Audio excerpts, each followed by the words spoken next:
कंस ने दूसरा असुर भेजा तृणावर्त, बवंडर का रूप लेकर के आया और भगवान को ये बवंडर के रूप में आकर के आकाश मार्ग में उड़ा ले चला।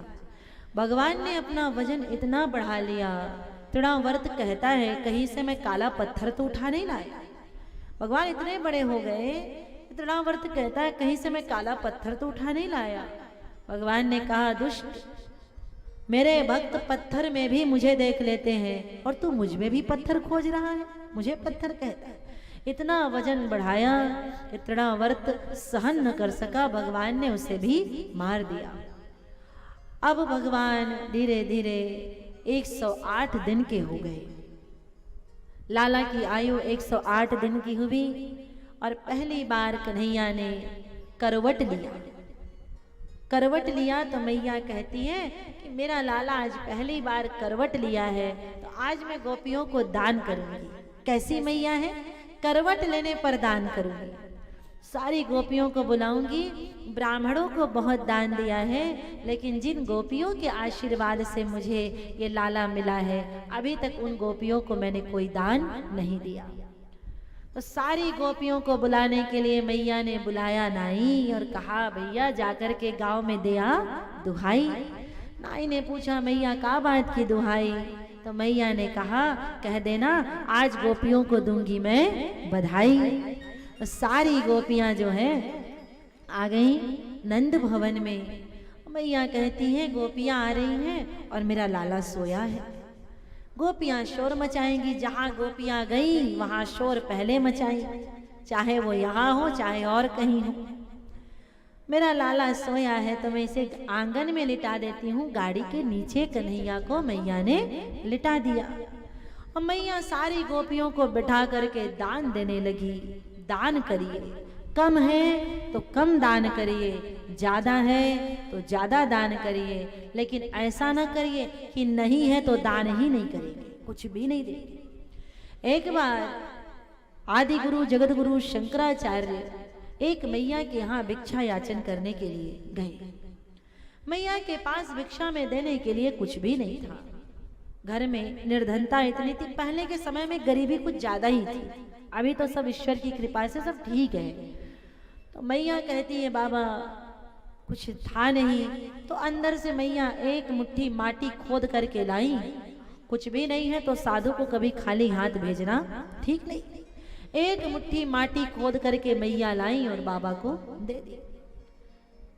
शंकराचार्य जी समझ गए कि मैया के पास देने के लिए कुछ भी नहीं है। उसी मैया के आंगन में जगत गुरु शंकराचार्य बैठे, घर के बाहर दहली पर बैठे और वहीं बैठकर कृपा पूर्वक संत ने कनकधारा स्तोत्र की रचना कर दी। कनकधारा स्तोत्र का पाठ कर दिया और कुछ ही देर में उस मैया के आंगन में सोने की वर्षा होने लगी, स्वर्ण वर्षा करा दी। इसलिए यथासंभव दान करते रहा करिए। घर से कभी कोई खाली हाथ नहीं जाना चाहिए। कोई आ गया मांगने तो नहीं है ऐसा कह करके भगाना नहीं चाहिए, दीजिए।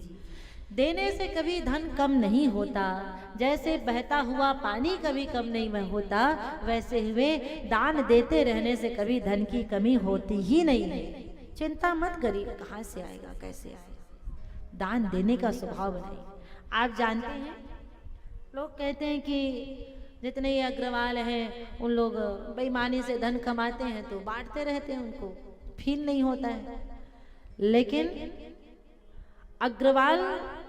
अग्रवालों के पास धन आता इसीलिए है कि वो बांटना जानते हैं, वो देना जानते हैं। ये कारण है, एक कारण है। बड़े बड़े धन्ना सेठ मंदिरों में जा जा करके भंडारा करवाते क्यों है? उन्हें क्या पड़ी और उन्हें समय कहाँ है भंडारा कराने का, लेकिन फिर भी वो कराते हैं क्योंकि दान देने से धन की वृद्धि होती है। भोजन से तन की, स्नान से तन की शुद्धि होती है, ध्यान से मन की शुद्धि होती है और दान से धन की शुद्धि होती है। दान करिए, नहीं तो धन की 3 गति है, दान, भोग और नाश।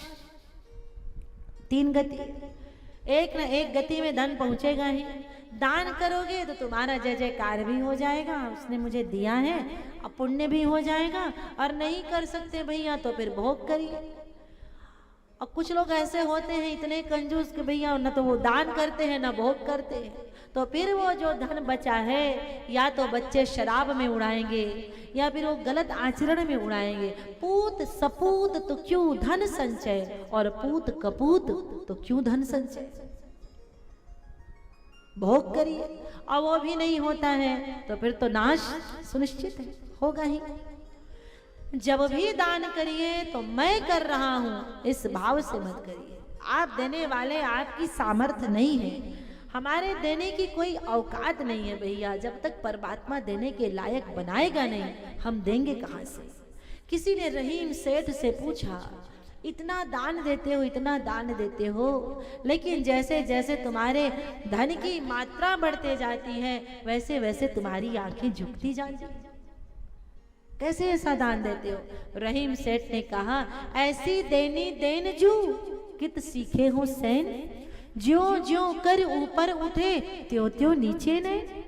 रहीम सेठ ने कहा, क्योंकि देनहार कोई और है, भेजत सो दिन रैन, लोग भरम हम पे करें ताते नीचे ने।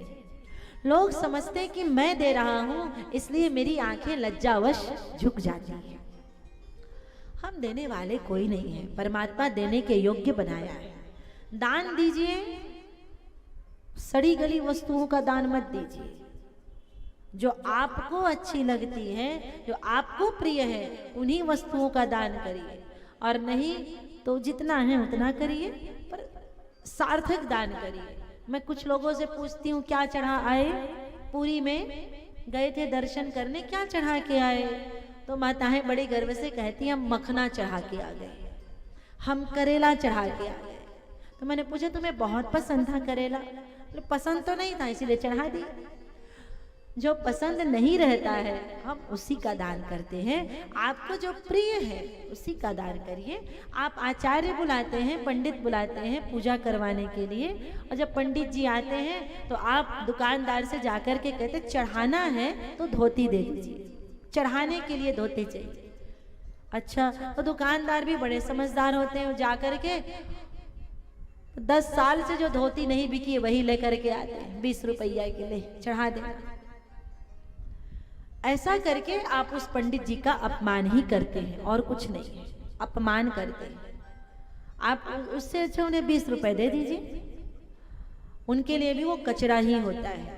इसलिए जो आपको प्रिय है वही दान करिए, नहीं तो भगवान एकदम खरा बनिया है। ध्यान से सुनना, भगवान जो है खरा बनिया है। हम जिस भाव से देते हैं उसी भाव में वो मूल और ब्याज लगा करके उसे वापस कर देते हैं, ब्याज समेत वापस करते हैं। तो आपको प्रतिफल अच्छा चाहिए, अच्छे भाव से दान करिए, और नहीं तो उसमें जब ब्याज लगाएंगे तो आपका संकट बढ़ जाएगा। द्रौपदी ने कृष्ण के लिए केवल छोटा सा दान किया था, अपने साड़ी का आंचल फाड़ दिया था। साड़ी का आंचल कृष्ण की उंगली को बांधने के लिए द्रौपदी ने फाड़ दिया था। भगवान ने कहा, अरे द्रौपदी, मेरे उंगली में चोट नहीं लगी, लेकिन आज तूने मेरे लिए अपना ये बहुमूल्य वस्त्र फाड़ दिया। एक दिन समय आएगा मैं तेरे सामने ये वस्त्रों के अंबार लगा दूंगा। और वही समय आया कि भगवान ने जो चीर बढ़ाया तो 10 सहस्त्र गज बल थक्यो, घट्यो न 10 गज चीर।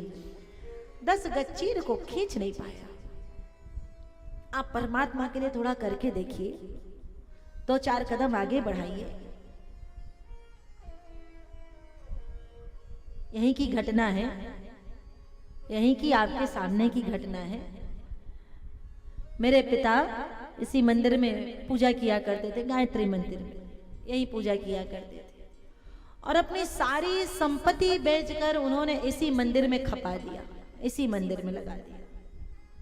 अपने, मैं एक इकलौती संतान हूं उनकी, इतना तक उन्होंने अपना सेविंग नहीं रखा कि मेरी बेटी का विवाह होगा तो थोड़ा धन में रख लो, बचा जा। लेकिन उन्होंने अपने गुरुदेव के लिए, अपनी माताजी के लिए और गायत्री माता के लिए अपना सर्वस्व अर्पण किया। उस समय भले दुनिया के थप्पड़ खाने पड़े, भले लोगों ने उस बात को समझा नहीं, और परमात्मा जब लेता है तो थप्पड़ मार के ही लेता है, लेकिन जब देता है तो छप्पर फाड़ के देता है, छप्पर फाड़ के देता है। सब लौटा दिया, सब लौटा दिया, और उससे ज्यादा लौटाया, मूल और ब्याज समेत लौटाया। तो देने में कभी पीछे मत रहिए, जहां आवश्यकता है दीजिए। मैया दान देने के लिए बैठी, दान देने के लिए माँ बैठी और सारी गोपियों को खूब दिया। और इसी समय शकटासुर आया और भगवान जिस बैलगाड़ी के नीचे लेटे हुए थे उसी बैलगाड़ी के नीचे देखा सकट ने कि यहाँ लाला लेटा है, तो आकर के गाड़ी के ऊपर शकटासुर बैठ गया। भगवान इसी समय देख लिया भैया तीसरा मामा आ गया, तो एक लात गाड़ी को मारा, गाड़ी उल्टी, शकट मर गया, शकट का प्राणांत हो गया। जीवन भी एक गाड़ी है और जीवन रूपी गाड़ी के नीचे में कृष्ण होंगे तो इस जीवन रूपी गाड़ी को उलट करके ध्वस्त कर देंगे, और जीवन रूपी गाड़ी के ऊपर में कृष्ण होंगे, जीवन रूपी गाड़ी के सारथी कृष्ण होंगे, तो यह जीवन विजय पथ की ओर अपने आप अग्रसर हो जाएगा। इसलिए संत कहा करते हैं जिंदगी की डोर सौंप हाथ दीनानाथ के, जिंदगी की डोर सौंप हाथ दीनानाथ के। डोर कहाँ हो तो दीनानाथ के हाथ में हो।